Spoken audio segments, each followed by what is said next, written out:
So the next person we want to introduce to you is also, he's the freshman class of 2013. It's his first time on stage at the Mastermind event.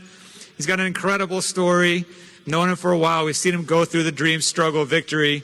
And I want to really give a warm welcome, and please help me give him a warm welcome, Mr. Jerry Scribner.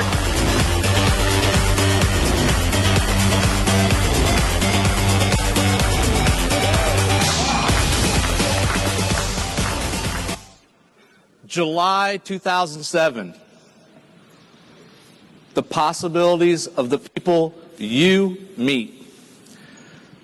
I meet a gentleman named Tom Schreider, also known as Big Al. And he introduces me to a guy named Art Jonak. And about a year later, Art Jonak invites me to Mastermind 8. Friday night, this night, in 2008, I'm a year and a half, 18 months into my first and only networking business.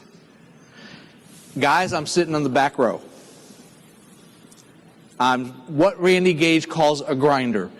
I'm struggling. I don't know if this thing will work. Go through the weekend. Saturday, which is like tomorrow night, I go to bed and I had the most vivid dream I think I've ever had in my life. Dream, Art Jonak introduced me on stage, thousands of people.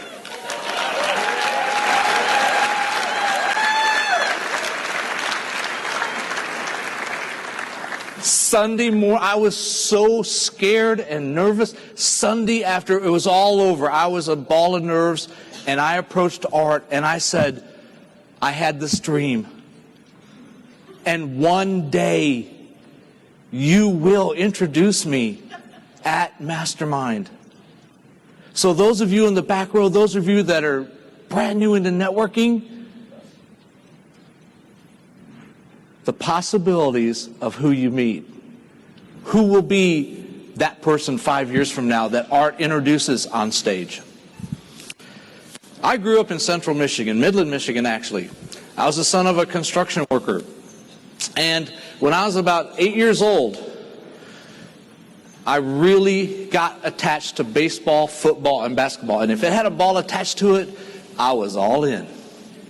And you see, I had a dream when I was a little kid that one day I was going to play professional sports.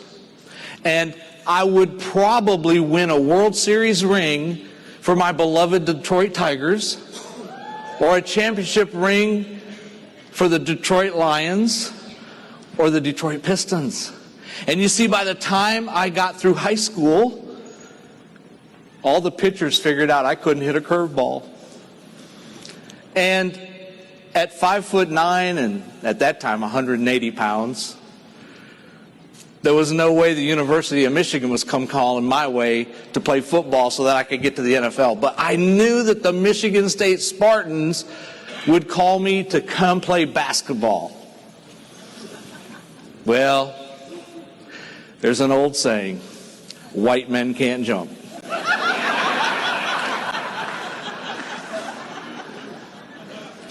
So I go off into the construction world. And as a young man, I set a goal that by the time I was 30, I would be a millionaire. It didn't happen. And at 31, I was dead broke and in major crisis in credit card debt. In the early 2000s, I'm coaching my daughters in a basketball league, and I meet a gentleman named Rick. He was one of the parents, and I coached his daughter for 3 years. This was 2003, 2004. And in 2008, I'm sitting in a Panera Bread, and Rick says, "What are you doing?" And I said, "Come here, let me show you something." And I showed him my network marketing business, and Rick joined my business. And he joined that witness protection program. Never saw him again. Okay? In 2010, Rick calls me 2.5 years after he joined our business, never put in one customer. And Rick said, "I have a friend in Pennsylvania that may be interested in what you're doing." And I thought, wow, that's great, because we're about to open up the state of Pennsylvania. So I flew to Philadelphia, never had been there before. I didn't realize that right across the river was New Jersey. And you could cross a bridge and you're in New Jersey. I didn't realize it was all like that. And I go up, and at that trip, which was actually November 2nd of 2010. And guys, I'm talking to you about the possibilities of the people you meet. I meet a guy named Tom. And Tom introduces me to a guy named Bob. Bob lived in New Jersey. Bob was 71 years old. He was a retired air conditioning contractor. He was a construction guy like me. And we kind of hit it off. And I showed Bob my business. And Bob said, "Wow, this looks great. I think I'll do this." And I said, "Fantastic." And we started building a team. Now, if Bob was standing here today, he would tell you this. He doesn't understand network marketing, but he's just the greatest guy in the world. At the time, he was 71. He's a skier. He's a golfer. He's just the friendliest guy. In fact, his first 30 days, I was working with Bob, and we sponsored 4 people. And 3 of them quit. And the one stuck around, and the one that stuck around hit the highest pin level in our company. And it made Bob some significant passive royalty type income. And it was funny, we'd go to events up in the Northeast, and Bob would be at the events. He was always there. And there'd be a group of people that had just joined his downline. And I'd bring them over to Bob, and I'd say, "Hey, Bob, these 4 new people just joined your group." Now, again, Bob will tell you this. He'd look at him, he goes, "All right, now, y'all get off your butts and get out there and go make me some money." I had to kind of pull him to the side and say, "Bob, this is a volunteer army. It probably doesn't, it's probably not the best way to motivate your team." But everybody loved Bob. He was just the guy that everybody wanted to be around, and he always has a smile on his face. I'm talking to you about the possibilities of who you're going to meet. We built this team with Bob.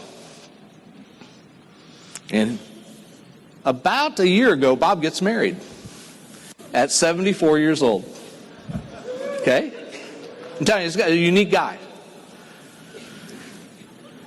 And in August, I'm up in the Northeast, and on a Friday night,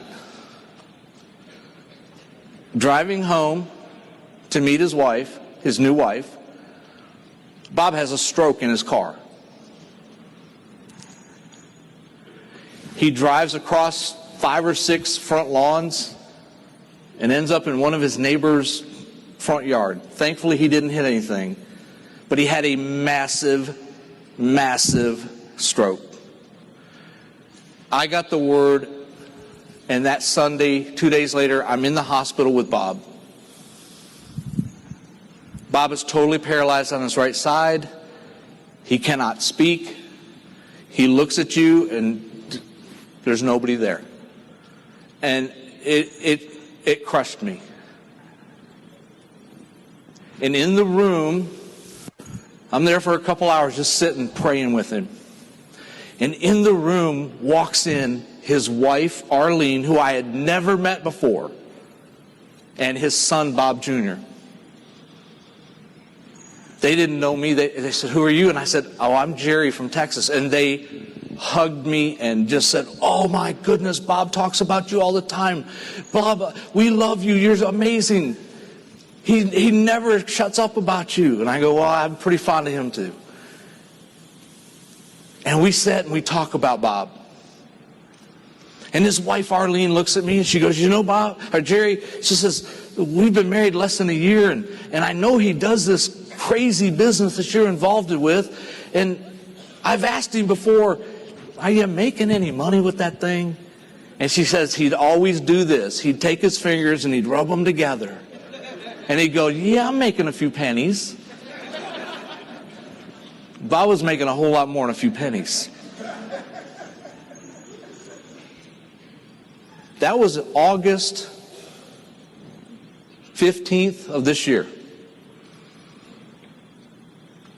Since August 15th, this network marketing company has sent his wife a direct deposit check every single month, while Bob is fighting for his life in that hospital bed. And you see, sometimes we're afraid to talk to that next person that we meet. And my message to you tonight is the possibilities of the next person you meet. You see, it may not be that they're going to be Orrin Woodward or that they're going to be Sarah Robbins and make you all kinds of money. They might be Bob. And you don't know in their future that something happens, that they need this income. Bob is now 74 years old. Honestly, I mean, I pray for this man every day. I pray he recovers, but he may not. But I thank God that Tom introduced me to Bob, and Bob introduced me to a few people, and that ripple effect took over. And now look at the impact that it's had for Bob and Arlene. And I want to submit to you this weekend the possibilities of who you meet, because you have no idea the pain that they're going through in their life and how this crazy profession can help them. It may not get them a big car or a fancy house, but what if it helps them put their kids through college or pay off credit card debts? If it does that, it's an absolute total winner. So I want to ask those of you that are new here, like me, a year, 18 months into your business, who will be the next story? Who will be the next person that you meet? And you'll have a decision to make. Do I talk to them about my business or do I not? And when that thought comes in your mind, I want you to think of Bob.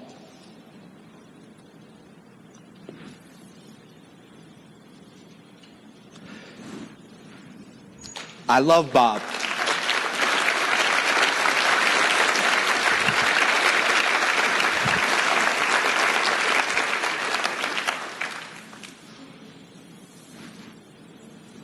I love our profession. I love people. And I love the possibilities of what we can do for millions of people around the world that are hurting, that we can reach out and touch. Thank you all, and God bless.